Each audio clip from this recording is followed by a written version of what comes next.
Hey everybody, welcome back to my channel. My name is Zara and today I'm going to be doing two reviews of two recent contemporary books that I read. First off, we're going to start off with A Year in Provence by Peter Mayle.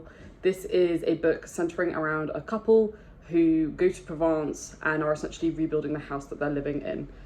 This book is wonderful. I was looking for some pure escapism. I was looking for a book that wasn't too dark, well, it wasn't dark at all to be honest, that was just a world that I could get completely lost in and not really have to think too hard. And this book gave me exactly what I wanted. We're following, the main character, the husband, and you see the trials and tribulations of trying to basically rebuild the house that they have bought in Provence.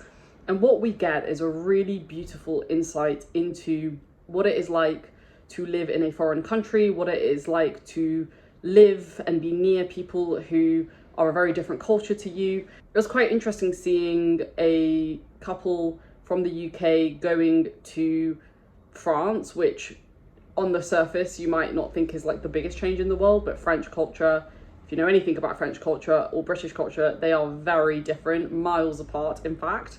So we see their experiences through the lens of what it's like to be in a completely different world to what you are used to. I love the descriptions. I love the fact that we get really vivid imagery, we get really rich descriptions of the food and the way that people present themselves and of Provence itself. And so it felt like I was there. It felt like I was in Provence with this couple as they were trying to navigate construction workers to butchers to hairdressers. Like, it's really amusing. Like you see them interact with everyday people that you probably interact with in your everyday life. I most certainly do. But we're seeing it through this different cultural lens. I have to say, I'm definitely going to be picking up more of Peter Mayle's books as a result of this. So if you're looking for something that is very different to maybe what you typically read, I know a lot of my viewers read a lot of fantasy and sci-fi, but if you want something that is just going to give you pure escapism, that is just going to make you forget about where you are in that moment in time, I strongly, strongly recommend this book. I ended up giving it 4 stars. I'm going to give it a little bit of a while to kind of sit in my mind, because I have been thinking about it quite a bit, even though it's been, at the time of the filming of this video, it's been like 2 weeks since I finished reading it. So I might end up bumping it up. The only reason why I didn't give it like a 5 stars is that I don't think it's necessarily a book that I'm going to reread. I don't think the characters are particularly going to stick with me or anything like that. I think it's more just the essence of the book that will stick with me, which may bump it up to something a little bit higher, but we'll see. The next book I'm going to talk about is Undermajordomo Minor by Patrick DeWitt.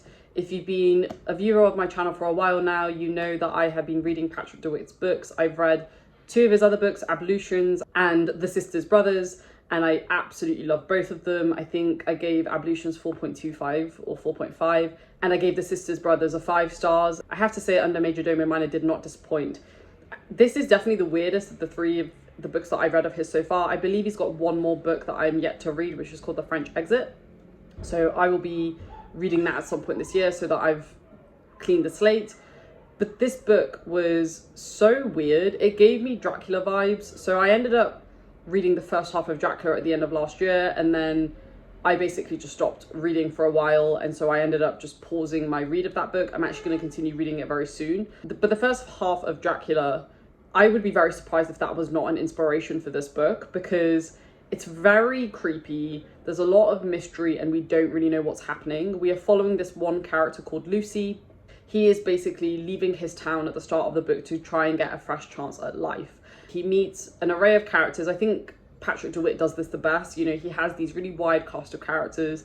They've all got their stories. They've all got their nuances. They've all got very distinct personalities. So you remember each character. We're following this guy as he's discovering this new town and these new people. He's going for his job at this castle to work with this baron and baroness. And that's when the weird stuff really starts to ensue. I'm not going to say anything more than that because I don't want to spoil the book. And I feel like this is one of those books that you should really experience for yourself and go into it without really knowing much about it. But it's very odd. And there are some very weird scenes in this book that feel very vivid. Again, Patrick DeWitt is a very vivid writer. I have to say, some of it made me feel a little bit uncomfortable, but not necessarily in a bad way. It just made me feel a little bit like, oh, but it was enjoyable. Like I really liked it, and there were multiple moments where I kind of laughed out loud. There were other moments where I was like, what is going on? What are these people talking about? This is really bizarre. And then there were other moments where I was like, oh wow, this is really profound. I think DeWitt does a fantastic job of throwing in absurdism into these very human stories. And that's why I think I love his stories so much, is that they feel very real, but then these little bits and pieces that happen and you're like, that would never happen in real life, but I can understand why he put it into the story. I gave this book a 4.5 stars. I really enjoyed it. It's very odd. I think you have to be in the right frame of mind to read this type of book.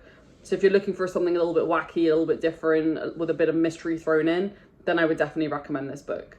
So that's it for my 2 reviews. I hope you enjoyed it. Let me know if you've read either of these books, or if you have any questions, I'd be happy to answer them. Let's take the comments down below, and I'll see you in the next video, folks. Stay safe, take care, and I will definitely speak to you very soon. Ciao, ciao.